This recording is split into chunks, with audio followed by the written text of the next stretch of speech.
This discussion focuses on the development and the use of the Ecomapping process for getting to know families. You will be using the EcoMap as one of the strategies and activities that you do as part of the family study project. Many people have written about how to develop an EcoMap, and their strategies are very similar, though not identical. In this class, we are using McCormick et al. 2008 article that you will find in D2L. Go to Content, and it is in the Articles of Interest folder. Much of the information presented here is actually taken from that article. The idea of ecomapping is not new and was first developed by Hartman in 1975. Hartman was a sociologist who was working with social workers in social service systems. Hartman built the idea on the work of Urie Bronfenbrenner, who in 1968 was the first Westerner to write about how the ecology of the family was the context of human development.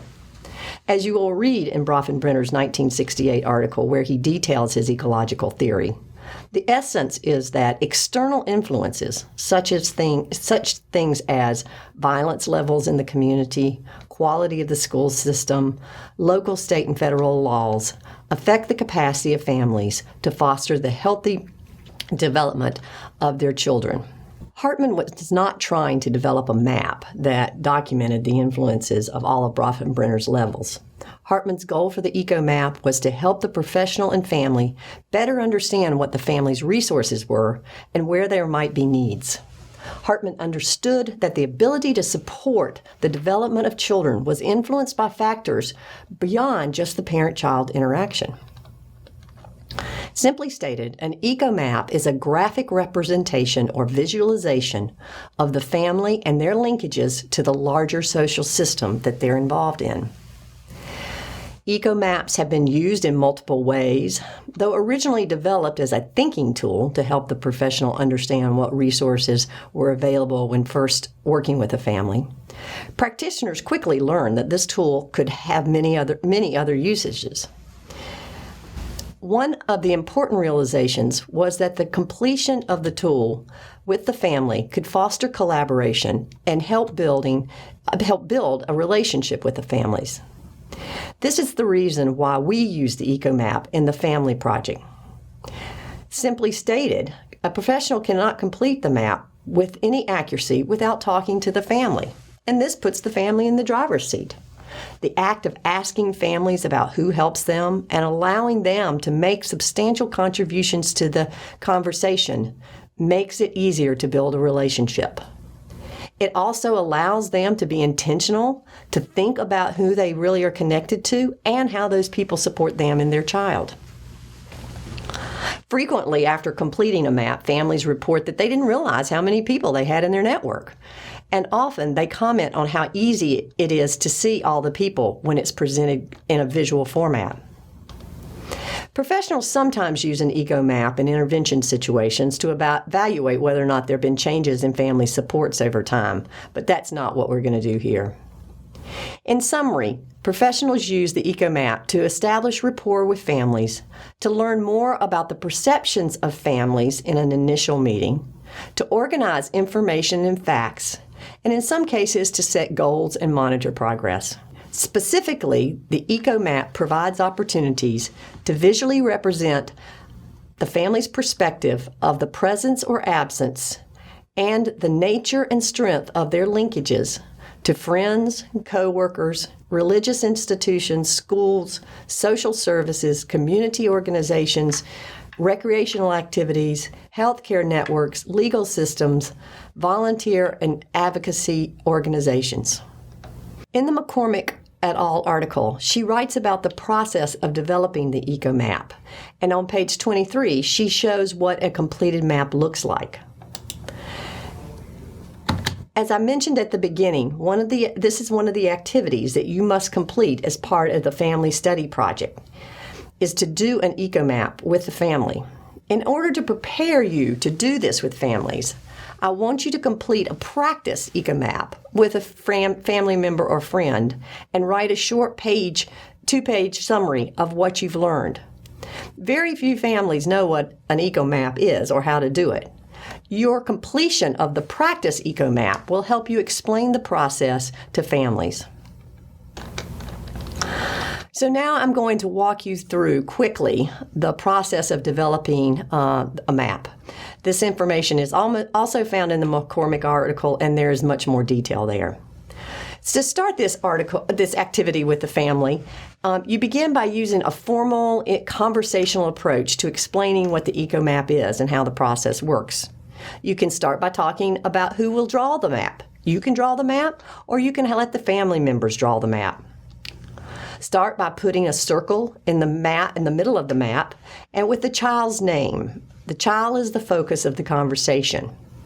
You can use simple circles or multiple symbols to denote the differences between males and females, so males in squares and females in circles. But do please put a star by the name of the person or persons who are working with you to build the map. The steps of the process are to identify first the informal supports, the family members, friends, church members, neighbors, community people. And then to identify the strengths of each of these relationships mentioned by using thicker lines to represent a stronger, more powerful relationship, using dashed lines to represent a tenuous relationship, and to use a ragged line denoting a conflicted relationship. So you begin the process by asking family about what types of support they get or give people in informal support systems, and indicate it on the map by using the lines. Then you add in arrows to those lines that indicate the flow, the direction of the support. So a babysitting service offered by a friend or neighbor would go from the babysitter to the child. One-way arrows can also go from the parent out to other people or the child out to other people. Often supports go both ways and are represented with an arrow on both ends of the line. Frequently, this type of relationship is one you may have between parents and grandparents. So after you complete get all of the people listed in the informal supports, and identify what the strength of the relationship is, you ask the family to identify the formal supports they receive and to draw a circle around those people or groups. For example, these supports are things like physicians, health insurance providers, particularly if the family has health issues, other professionals from community agencies that may offer support such as childcare, housing, financial assistance, counseling, etc. Then you repeat the steps to indicate what type of relationship it is, strong, tenuous, or conflicted. And you add arrows to indicate the direction of the relationship to the formal supports. After you have drawn a draft version of the EcoMap with the family during the conversation, you probably will have to clean it up. It's very difficult to make them legible the first time around. So you then need to redo your map and make it so people can really read it. And at the next meeting with the family, ask them to review it to see if there are any corrections or additions. At this point, you also want to ask the family to reflect on what they noticed about their network. What did you notice about who's in your network? Is someone missing in your network? Is it different from what you were expecting to see? These are the kind of questions you will want to probe the family with. You'll be amazed at what you learn about families doing this process. It really is an amazing tool. As a teacher, you probably would not do an EcoMap in so much depth with every family. But it is a great strategy to build a relationship. And you can do it very simply. For example, when having a conversation with a family, you can simply say, particularly if it's an initial visit, I want to get to know your family and you better. It's helpful for me to organize and capture what you say if I can draw it out. Do you mind if, as you talk about the people who are supportive of you and important to your child, that I draw a map of people and of the people and who they are? It really helps me keep the key people in your life straight. It's that simple to describe it to families, and it's that easy to do it. Even though you probably wouldn't get as much information in this more informal approach to mapping, you are doing a number of important things. You are showing them that you are interested in their family.